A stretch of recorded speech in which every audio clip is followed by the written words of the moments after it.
Hi everyone, welcome back to my channel and classes for me. आज हम 2024 सामाजिक विज्ञान का वायरल मॉडल पेपर करने वाले हैं, जो मोस्ट इम्पोर्टेंट होने वाला है, जो आपके एग्ज़ाम में 99% आने वाला है। तो आप लोग इस वीडियो को अंत तक देखकर सभी प्रश्नों को अच्छे से तैयार कर लीजिए।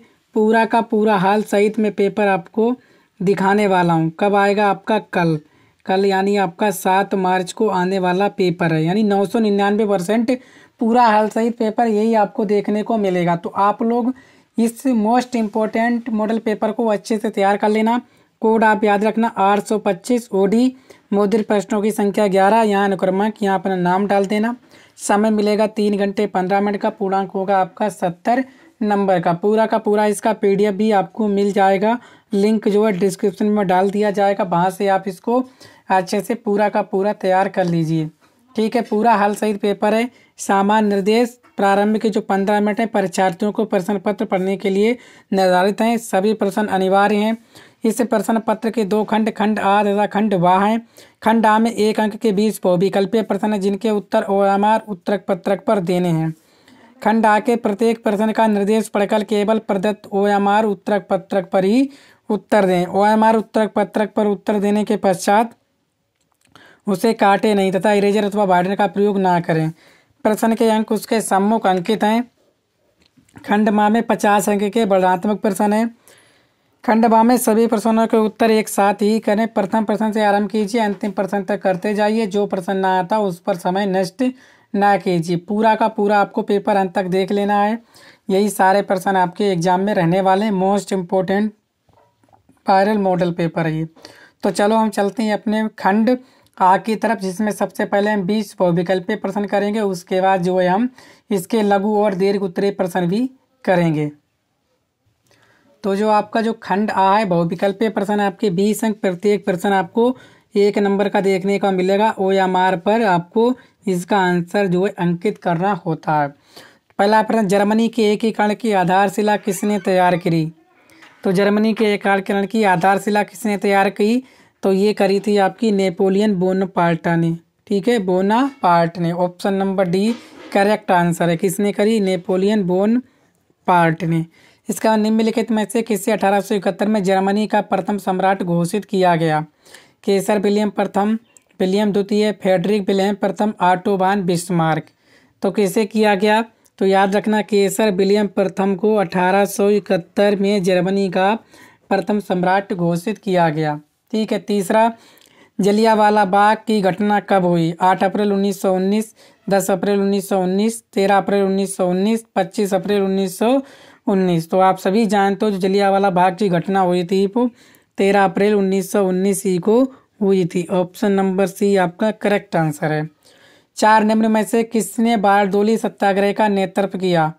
1 नंबर में महात्मा गांधी, चंद्रशेखर आजाद, ज्योतिबा फुले, सरदार वल्लभ भाई पटेल। तो किसने बारडोली सत्याग्रह का नेतृत्व किया था? तो वो किया था सरदार वल्लभ भाई पटेल। ऑप्शन नंबर डी आपका करेक्ट आंसर है। मानव अधिकार दिवस किस दिन मनाया जाता है? 10 जनवरी, 10 अगस्त, 10 दिसंबर, 10 जुलाई। तो बताओ मानव अधिकार दिवस तो आप सभी जानते हो कब मनाया जाता है? 10 दिसंबर। ऑप्शन नंबर सी आपका करेक्ट आंसर है। ब्रेटन वुड्स नामक संस्था निम्नलिखित में से कहाँ स्थित है? अफ्रीका, यूरोप, अमेरिका, इनमें से कोई नहीं। तो ब्रेटन वुड्स नामक संस्था कहाँ है आपकी? तो वो है आपकी अमेरिका। ऑप्शन नंबर सी आपका करेक्ट आंसर है। 7वां औद्योगिक क्रांति किस देश में प्रारंभ हुई थी? अमेरिका, रूस, इंग्लैंड, फ्रांस। तो औद्योगिक क्रांति मतलब जहाँ कारखाने सबसे पहले लगे तो वो लगे थे आपके इंग्लैंड में। ऑप्शन नंबर सी आपका करेक्ट आंसर है। ठीक है। बम्बई में पहला कपड़ा मिल कब खुला? तो बम्बई में पहला कपड़ा मिल कब खुला था? 1854 ई में खुला था। Option number D correct answer है। ठीक है। नमा, मार्टिन लूथर कौन था? वैज्ञानिक, धर्म सुधारक, राष्ट्रवादी, लेखक। तो मार्टिन लूथर कौन था? तो आप सभी जानते हो तो वो था आपका धर्म सुधारक कर। ऑप्शन नंबर बी आपका करेक्ट आंसर है। गुलामगिरी का लेखक कौन था? ज्योतिबा फुले, डॉक्टर भीमराव रामजी अम्बेडकर, कैलाश वासनी देवी, रामास्वामी नेकर। तो गुलामगिरी का लेखक कौन थे? तो वो थे आपके Jyotiba Phule. Option number A इसका करेक्ट आंसर है दोस्तों। ठीक है, वीडियो को अपने दोस्तों में शेयर करना, चैनल पर पहली बार है चैनल को सब्सक्राइब भी कर दीजिए और एक लाइक भी कर देना। लेटेराइट मिट्टी का रंग होता है, तो लेटेराइट मिट्टी का रंग कैसा होता है? लाल, पीला, काला, भूरा। तो आप सभी जानते हो कैसा होता है लेटेराइट मिट्टी का रंग, तो वो होता है आपका लाल। Option number A. आग्नेय चट्टानों में पाया जाने वाला खनिज है? फास्फेट, नमक, जस्ता, ग्रेफाइट। ठीक है, तो आग्नेय चट्टानों में पाया जाने वाला खनिज कैसा है?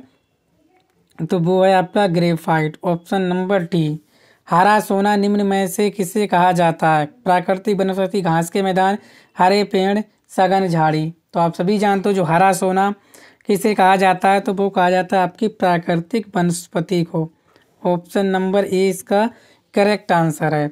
भारत में निम्न में से सर्वाधिक चाय उत्पादक राज्य कौन सा है? तो वो है आपका असम। ये तो सभी जानते हो चाय उत्पादक राज्य कौन सा है सबसे अधिक, तो वो है आपका असम। ठीक है, चलो इसके बाद 15वां प्रश्न देखो। कोयला निम्नलिखित में से किस प्रकार का संसाधन है? अजैव संसाधन, प्रवाह संसाधन, आणविकरण संसाधन, नवीकरण योग्य। तो आप सभी जानते हो किस प्रकार का संसाधन है कोयला, तो वो है आपका आणविकरण संसाधन। ऑप्शन नंबर सी आपका करेक्ट आंसर है। सीमेंट उद्योग का प्रमुख कच्चा माल क्या है? चूना पत्थर, लाल पत्थर, बलुआ पत्थर, कोबाल्ट। ठीक है, तो सीमेंट का प्रमुख कच्चा माल है आपका चूना पत्थर। Option number A. भारत का अधिकांश विदेशी व्यापार होता है सड़क मार्ग से, समुद्री मार्ग से, रेल मार्ग से, वायु मार्ग से। तो आप सभी जानते हो जो भारत का अधिकांश व्यापार जो होता है वो होता है आपका सड़क मार्ग से। ऑप्शन नंबर ए इसका करेक्ट आंसर है। ठीक है, 18% बेल्जियम कहाँ स्थित है? बताओ। Belgium Africa, Asia, Australia, Europe. तो आप सभी जानते हो बेल्जियम जो है यूरोप में स्थित है। Option number D. भारत में कुल कितने संघीय राज्य हैं? 27, 28, 29, 30। तो संघीय राज्य याद रखना, पहले 29 थे, अब रह गए आपकी 28। ठीक है, निम्न में किसको कृषि क्षेत्र कहते हैं? तो कृषि क्षेत्र कहते हैं आप लोग प्राथमिक क्षेत्र को। ठीक है, चलो समझ में आ गया आप लोग द्वितीय क्षेत्र कैसे किससे कहते हैं? जिसमें आपके उद्योग धंधे हों। समझ में आया? चलो आप चलते हैं अपने खंड बाकी तरफ। 50 अंक की आपकी वर्णनात्मक प्रश्न है, 80 शब्दों में आपको उत्तर देना है। पहला प्रश्न 4 अंक का होगा कि भारत में राष्ट्रवाद उदय होने के प्रमुख कारण क्या थे? भारत में राष्ट्रवाद उदय होने के प्रमुख कारण क्या थे? 4 अंक का आपसे पूछा जाएगा। अथवा में आप ये कर सकते थे ब्रेटन वुड्स समझौते का क्या अर्थ है, इसका क्या उद्देश्य था? ठीक है, इसके आंसर मैं आपको बताने वाला हूँ, पहले आप देख लीजिए। पहाड़ी क्षेत्रों में मृदा अपरदन की रोकथाम के लिए क्या कदम उठाए जाने चाहिए? 4 अंक का। अथवा में ऊर्जा के परंपरागत तथा गैर परंपरागत साधनों में अंतर बताइए। ठीक है, चाहे आप ये कर दो, चाहे आप ये वाला कर सकते हो। तीसरा, वैश्वीकरण क्या है, इसके कोई दो आप लिखिए। 4 अंक का। अथवा में उत्तरदायी शासन क्या है, इसकी 2 विशेषताएं लिखिए। ये सभी प्रश्न आपके लिए मोस्ट इम्पोर्टेंट हैं। 99% आपके यही एग्जाम में आने वाला है, तो सभी प्रश्न अच्छे से आप लोग तैयार कर लेना, अपनी भाषा में रट लीजिए बिल्कुल। उपभोक्ता के किन्हीं 3 अधिकारों का वर्णन कीजिए। अथवा सत्ता की साझेदारी, लोकतंत्र की आत्मा स्पष्ट कीजिए। 4 अंक का। इसके बाद आपसे वर्णनात्मक प्रश्न पूछे जाएंगे, 150 शब्दों में आपको देना है। असहयोग आंदोलन क्यों प्रारंभ किया गया? आंदोलनकारियों के 4 कार्य लिखिए। 6 अंक का। अथवा जर्मनी के एकीकरण की प्रक्रिया के बारे में संक्षिप्त टिप्पणी लिखिए। चाहे आप ये कर दो, चाहे आप ये कर दो, आप दोनों को अच्छे से तैयार करके चले जाना। भूक्षरण से आप क्या समझते हैं, इसे रोकने के 4 उपाय बताइए। 6 अंक। अथवा गन्ना उत्पादक के अनुकूल भौगोलिक दशाएं बताइए। ठीक है ना, चाहे आप ये वाला कर दो, चाहे आप ये वाला कर दो, प्रश्न जो है आपके लिए मोस्ट इम्पोर्टेंट है। ठीक है, चलो इतना आपको आना चाहिए अच्छे से। इसके बाद दोस्तों, लोकतंत्र से आप क्या समझते हैं, इससे उत्तरदायी, जिम्मेदार एवं बेस्ट शासन क्यों माना जाता है? दुनिया का सबसे मोस्ट इम्पोर्टेंट प्रश्न है, इसको मैं 99% जो है मैं दे सकता हूँ टोल रहे। ठीक है, कोरिया का बच्चा अगर पढ़ रहा होगा तो वो भी आंसर इसका जानता होगा। अथवा भारत की विधायकों में महिलाओं के प्रतिनिधि की क्या स्थिति? ये भी आपका बहुत ही मोस्ट इम्पोर्टेंट क्वेश्चन है। रोजगार के संगठित तथा असंगठित क्षेत्रों में अंतर, मोस्ट इम्पोर्टेंट प्रश्न है। ये वही प्रश्न हमने लाए हैं जो आपके एग्जाम में पूछे जाते हैं बार बार। अथवा राष्ट्रीय आय में प्रति व्यक्ति आय में क्या अंतर है? ठीक है, इन सभी प्रश्नों को आप अच्छे से तैयार कर लेना। PDF आप हमसे ले लेना, इसकी लिंक मैं आपको डिस्क्रिप्शन में डाल दूंगा। इसके बाद ये मानचित्र संबंधी प्रश्न है। ठीक है ना। इसके बाद ये आपको कितने नंबर का, 5 नंबर का। इसके बाद ये भी आपका कितने है, 5 नंबर का। टोटल मिला के कितने नंबर का हो जाता है आपका, 10 अंक का। क्या है, वह स्थान जहाँ ताजमहल स्थित है, इस वाले चिन्ह से आपको दर्शाना है। ऐसे करके चिन्ह बनाना है। ताजमहल कहाँ है आपका, आगरा, ऐसे करके दर्शा देना है, बस लिख देना है। वह स्थान जहाँ इमाम बाड़ा स्थित है, इमाम बाड़ा कहाँ है आपका, ऐसे चिन्ह लगाना और ऐसे दर्शा देना कहाँ है आपका, लखनऊ। इसके बाद वह स्थान जहाँ मदन मोहन मालवीय की जन्मभूमि है, मदन मोहन मालवीय की जन्मभूमि कहाँ है आपकी, प्रयागराज। ठीक है, इस तरह से आप लोग दर्शा देना ये चिन्ह लगा के। वह स्थान जहाँ इंडिया गेट स्थित है, इंडिया गेट कहाँ है आपका, नई दिल्ली। इस तरह से चिन्ह लगा के और मानचित्र में दर्शा देना अच्छे से। वह स्थान जहाँ काशी हिंदू विश्वविद्यालय स्थित है, कहाँ है आपका, वाराणसी, या बोल दो आप बनारस। ठीक है, ऐसे करके मानचित्र में दर्शा देना भारत के। इसके बाद ये वाला चाय उत्पादक क्षेत्र को इस चिन्ह से दर्शाना होता है, राणा प्रताप सागर इस चिन्ह से, लाल मिट्टी इस चिन्ह से, और झारखंड को इस चिन्ह से, और ये वाला नागर सागरबाद को इस चिन्ह से आपको दर्शा देना। तो उम्मीद करता हूँ मैंने आपको सभी प्रश्न अच्छे से समझा दिए। इन सभी प्रश्नों को आप लोग अच्छे से तैयार कर लीजिए, रात भर में इसको रट लीजिए, इससे बार आपका एक भी प्रश्न नहीं आएगा।